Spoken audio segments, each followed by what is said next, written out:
Around the Thanksgiving break, I went up to Keller, Texas, which is just outside of Fort Worth, Texas. There's an arcade up there called Tornado Terry's. You may have heard that name before on this channel. That's where I buy all of my joystick kits from, the real half arcade kits for all my Arcade 1-Up mods on eBay. Tornado Terry sells all that stuff. I'll link to his store in the description, but I'm really here to talk about his arcade in Keller, Texas. This is the first video in a series I'd like to do on the channel of checking out arcades when I go to travel places. We all know it's pretty rare to find an arcade nowadays, and it's even more rare to find a good arcade. And by good, I mean maybe more retro games that we all like. Sure, there's people who like all the new arcades like Dave & Buster's. I'm not really a fan usually. It feels more like a kiddie casino to me. So I like to find these places that are specializing in older games, usually from the 80s, 90s, and somewhat of today. Tornado Terry's does a great job of having a good variety of games for all ages. It's $15 to get in per person, but once you're in, you get to play all the games for free. They do have a section that has redemption games or ticket games and pinball machines over there, and you do have to pay per play on those, but it's in a whole nother section. You're not forced to go in there if you don't want to. I think the most exciting part is actually in the main arcade where they have, a good number of old games that are in good condition too. That was always a big gripe of mine. You'd go find an arcade, you're so excited, you find it has your old game that you loved. For me, it's always pretty much Killer Instinct. I'd walk up to Killer Instinct to try to play it, oh, this is great, and realize the controls suck, the game's in bad condition, and they just don't take care of it. That's always frustrating to me about arcades. Thankfully, Tornado Terry's is the opposite. They seem to really take pride in their games. They replace buttons that seem to be broken. They have all of their marquees lit. I think I only saw 1 or 2 games there that were actually out of service. Everything was in pretty darn good condition. So what I thought I'd do on these videos is just kind of take a video of me walking through there, and then I'll go back over and talk about the games. So without further ado, I'm going to get started with the video. I am actually watching it on a TV behind the camera, so I'm going to be looking a little awkwardly off to one side, but you're not supposed to look at me anyway. This is mainly about the arcade. Here we go. Alright, so when you walk in, you see the sign saying you have to pay. That's not a big deal, don't worry about that. As far as newer games go, they actually have this Ninja Turtles game, and it is part of the free play section. I thought I would hate that game. I actually enjoyed playing it a lot more than I thought I would. So as you can see, they have older games like Shooters, Big Buck Hunter, Maximum Force, again, another newer game, the motorcycle game, Super Something Cars. They have older games like Off-Road Challenge and Off-Road Thunder. I don't know if those are actually different. I didn't really play that one. Fast and the Furious games, those are ones that I never really played much of, but I know a lot of people really liked them. Once we turn around this side here, you're going to see Star Wars, and that is the Pod Racer version. I didn't play that one while I was there, but they do have the stand-up version of the arcade trilogy. Area 51 and Maximum Force in one cabinet. Target Terror, all good shooters. Target Terror wasn't working when I was there, but that's okay. Things happen. Die Hard, and my absolute favorite, Killer Instinct. And I will say it was in great shape, and if you see a few CXKs on there, that is definitely me. It already passed, but Primal Rage is also there. A nice Simpsons cabinet. Looks like he just put new HAP controls on it, if you ask me. Rampage, which is cool. He also has a Mortal Kombat 4 cabinet running MK4, but if you want to play Ultimate Mortal Kombat 3, you just press both start buttons at once and it switches instantly over. Really cool cabinet, so it's got 2 of the boards in there running separately or at the same time, just you can switch between them. Beyond that, what is this one? I don't know what that game is, sorry. Carnival, great game. I love playing that game. That may be one that's going to be high on my list for a build. It was going to be Area 51, but I think it's going to be Carnival themed. Jurassic Park 3 shooter, Marvel vs. Capcom 2, and one of my absolute favorites, Hydro Thunder. I'm going to try to keep it quick. The screen on this one is converted to an LCD or like a new TV monitor. It's the best conversion I've ever seen done. The original monitor must have died, and it's a widescreen. It looks perfect. San Francisco Rush 2049, not my favorite of the series, but it is a good game. And let me take another side note, Neo Geo here for all you Neo Geo guys. Another side note about Hydro Thunder, Hydro Thunder and San Francisco Rush, all of the steering force feedback stuff worked great. The subwoofers worked in the seats. It's really impressive. Cruisin' Blast is a good game too. It's one of the newer games, but it's actually a lot of fun. It's even more fun when you don't have to pay like $1.50 per play.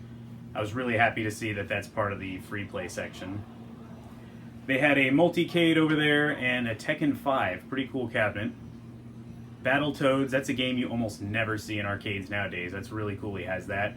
And look at this monster. Halo Fireteam Raven, I believe is the name. It's one of those massive cabinets that they charge way too much for you to play, but good God, this thing is impressive just to see. All the lights worked. Again, another thing I love about Tornado Terry's, they take the time to make sure the lights work.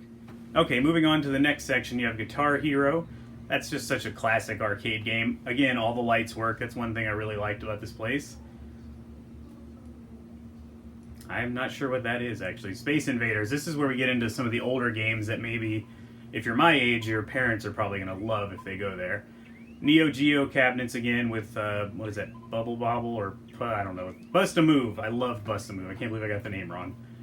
Donkey Kong Jr. These seem to be running this, I forget what it's called, but it's the multi-things in each cabinet. I don't know if it's the real boards in them, but look at these cabinets. They're all in their original conditions. I don't know if the insides are the original conditions, but the outsides actually look really good. Yeah, these are just, my dad would, if my dad still wanted to go to an arcade, he would play the hell out of Centipede. He absolutely loves that game, and he is really good at it. It's weird when your parents are good at games. Maybe not so much nowadays when everyone's parent plays video games, younger people at least. Hubert, that's another one you don't see very often. And look at this Dragon's Lair sit-down. I don't know if I've ever seen one of these in a sit-down cabinet, but that was really cool to see. DDR, I used to be able to play Pump It Up, the other version of it. I'm a little too fat and slow now. But Jurassic Park, good sit-down unit. I think that's the newer one, actually. Yeah, the Raw Thrills Jurassic Park one. It's really cool he doesn't make you pay for these big games that you know are very expensive. Good stuff for parents to do right there if they're bored, play some pool. Well, this section is the redemption area with the pinball machines. You do have to pay per play in this area, but you can win tickets. As you see, a ticket eater goes by right there. Their pinball machines seem to be in great condition. Once again, everything looked like it worked inside. I did not play any of them because I didn't have any change, and I was really there just to kind of knock out a couple hours of quick gameplay and get a video of this place. But everything seems to be pretty cool in there. I like that bowling game. I kind of wished I had some coins on me to try it out. I don't think I've ever tried that one. I don't play a lot of new arcades because I feel like they're a rip-off these days.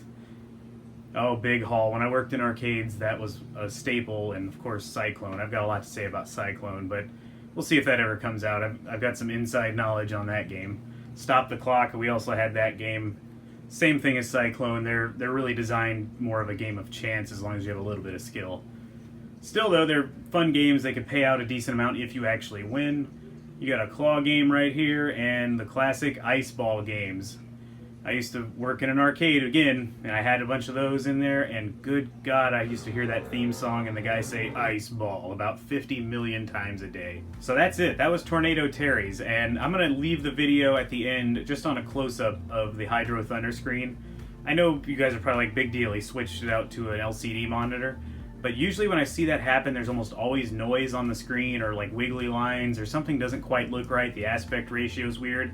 These things were in such good shape that if he was selling them, I would buy them without even a thought, because one of the biggest failing points has been removed, the old school monitor, which are kind of failing in a lot of cabinets these days. The force feedback worked, like I said. The subwoofer in the seat worked. I think one of them it didn't work on, but one of the ones I tried, I know it worked because it was vibrating like crazy. Those subwoofers must go out pretty easily, and they just don't replace them, because I haven't had a seat with a subwoofer in it since I actually worked in an arcade. And I used to play the hell out of Hydro Thunder. I love that game. I've lost some of my fastball on it, but that's going to be a game in the future that I really want to try to show a little bit of, and me playing a little bit of it. But I've got to find an arcade where I can actually sit down, play the game, and have someone record, and I'll probably have to do kind of like this style of video where I'm talking to the camera, because it's just going to be too loud in there for me to talk about it. Thanks for checking out this video. I'd love some feedback. Do you guys like this style video? Do you want to see more of these arcades? If you know of arcades in the Texas area or surrounding area, leave it in the comments. I would be willing to travel if I can. I especially love the ones where you pay to get in and everything's free, but I'm still willing to put some quarters in these games just like it's, you know, back in the 90s again. So give me some feedback, let me know what you think. Suggest some arcades for me to check out in the comments. If you did enjoy the video, please give it a thumbs up. Subscribe if you haven't already, and thanks for watching. And I'll leave you with this close-up view of the Hydro Thunder monitor. 3 tiles. Choose your You're crazy! Red Hazard!